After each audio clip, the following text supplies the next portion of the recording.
हमारे हीरोज एक पुराने से अबेंडेड स्कूल की बिल्डिंग की तरफ बढ़ रहे होते हैं। वो लोग स्कूल में एंटर करते हैं। मैं अपनी मॉम को ढूंढ रही हूँ। मुझे मेरी मॉम के रोटम फोन से एक मैसेज आया था। उस मैसेज में लिखा होता है हेल्प मी, वो हमारे पीछे है। एंजल बोलती है हमें बेसमेंट में जाना होगा, यही हमारी उम्मीद है। टीम जी का एक बंदा बोलता है हंटर साइकिल से उन पर हमला करो। जी बोलता है ये हुई ना बात, अब आएगा मजा। फ्रॉगेटियर अपनी एक कमाल की एंट्री मारता है और वो डस्ट नोट पर बॉर्डर पल्स का यूज करता है, जिसकी वजह से वो कंफ्यूज हो जाता है। एज उसका फायदा उठाता है। पिकाचू क्विक अटैक से उस पर हमला करो। क्विक अटैक सीधा निशाने पर लगता है और डस्ट नोट पीछे जाकर गिर जाता है।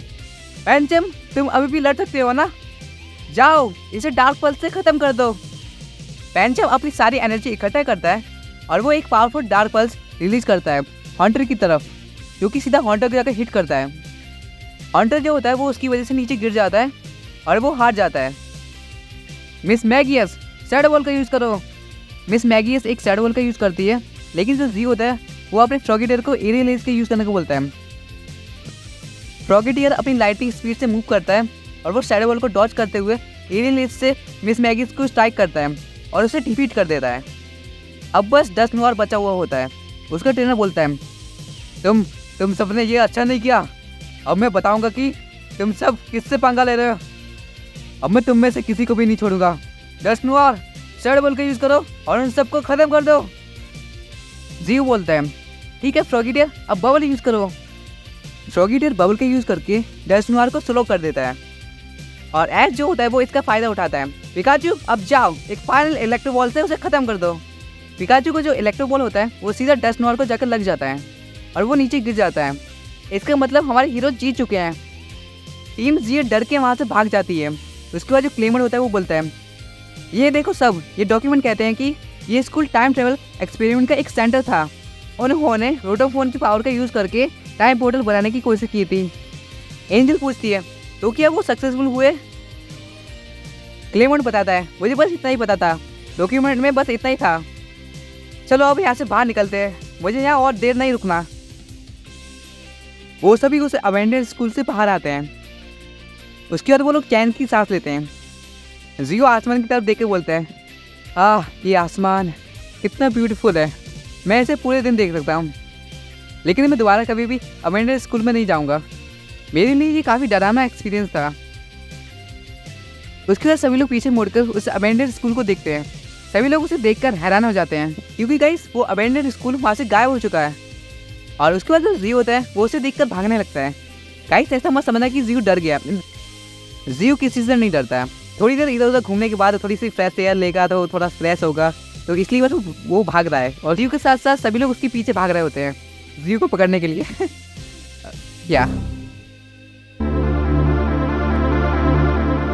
एज धीरे धीरे उठता है जब उसे एक ब्राइट येलो लाइट जो कि ऑलमोस्ट एक स्टार शेप की होती है दिखाई देती है। मेरे दिल में तुम्हारा स्वागत है जो कि स्पेस और टाइम की परे है। एक आवाज़ गूंजती है। एज आगे खोलता है और धीरे से बोलता है आर्सियस, मैं वो हूँ जिसे इंसान आर्सियस कहते हैं। एज तुम जल्दी अपने आप को एक ऐसी दुनिया में पाओगे जो तुम्हारे लिए अनजानी होगी। सारे पोकेमॉन को ढूंढो और तुम मुझे दोबारा पाओगे। एज कंफ्यूज हो जाता है। क्या सारे पोकेमॉन को ढूंढो? एज ने पूछा, लेकिन मैं ये कैसे करूँगा? मुझे अचानक से थकान की महसूस होने लगी। कुछ ही देर बाद एज अपने पजामे पहने हुए उठता है। एज बोलता है ये क्या है? उसने एक रोटोफोन हवा में उड़ते हुए देखा। एज ने उस रोटोफोन को पकड़ने की कोशिश की, लेकिन वो रोटोफोन उड़ते हुए दूर चला गया। एज चिल्लाया वापस आओ, लेकिन एज बिल्कुल भी मूव नहीं कर पा रहा था। तभी एक बार फिर से एक ब्राइट येलो लाइट आती है और सब कुछ ब्लैंक हो जाता है। तभी एज को कोई आवाज़ देता है एज एज उठो, एज उठो। सरीना बोलती है। एज बोलता है अबे जियो के बच्चे पहले डिसाइड कर ले कि कौन बोल रहा है, एज या सरीना। मैं कहाँ पर हूँ और ये क्या था? सरीना बोलती है तुम कब से सो रहे हो? प्रोफेसर सिकामोन ने सभी को लैब में बुलाया है, जल्दी तैयार हो जाओ। सभी ऑलरेडी वहाँ पर पहुँच चुके हैं, अब हमें भी जल्दी जाना होगा। एस, सेरेना, क्लेमेंट और बॉनी प्रोफेसर सिकामोर की लैब में जाते हैं। जब सब लैब में पहुंचते हैं तब प्रोफेसर बोलते हैं, मुझे कालोस के जंगलों से कुछ स्ट्रॉन्ग एनर्जी सिग्नल्स मिल रहे हैं। मैं तुम सबको ये मिशन देना चाहता हूँ कि वहाँ जाओ और पता लगाओ कि वहाँ पर क्या अजीब हो रहा है। एस एक्साइटेड होकर बोलता है, हाँ प्रोफेसर, हम ये ज़रूर करेंगे। एस और उसके फ्रेंड्स फॉरेस्ट में एंटर करते हैं और सभी फॉरेस्ट में इधर उधर देखने लगते हैं, उस सिग्नल का पता लगाते हुए। काफ़ी देर तक ढूंढने के बाद भी उन्हें कुछ भी अजीब सा नहीं दिखता। तभी सेरेना बोलती है, मुझे लगता है कि अब हमें थोड़ी देर आराम करना चाहिए। मैंने कुछ पोकी पॉप और कुकीज बनाई हैं, चलो उन्हें खाते हैं। तभी एस बोलता है, वाह ये तो काफ़ी टेस्टी लग रहे हैं, चलो सभी बाहर आओ। और एस अपने सारे पुकिन को बाहर निकालता है। बाकी सब भी यही करते हैं। तभी जो सेरेना होती है वो एंजल को बोलती है, एंजल तुम भी अपनी पुकिन को बाहर निकालो। तो वो एंजल जो होती है वो कहती है, हाँ हाँ ठीक है। तो एंजल भी अपनी सिंडिकेट को बाहर निकालती है। तभी जी बोलता है, तुम्हारे पास बस एक ही पोकेमोन है? हाँ बच्ची। एंजल गुस्से में बोलती है, ओए बुड्ढे अंकल, बच्चे किसको बोला? तो मोटी, मैं तुम्हें किस एंगल से बुड्ढा लग रहा हूँ? मेरे हैंडसम फेस को देखो, इसमें लाखों लकड़ियाँ बनती हैं। आई मीन लड़कियाँ, लकड़ियाँ नहीं लड़कियाँ, ओके। एंजल बोलती है, हाँ तुम्हें बस बकवास करने आती है, मुझे तुम्हारे मुँह ही नहीं लगना। उसके बाद सभी कुकीज खाते हैं और पोकेमोन जो होते हैं वो भी सेरेना के बनाए हुए पोकी पॉप खाते हैं। तभी हमें झाड़ू के पीछे से टीम रॉकेट दिखाई जाती है।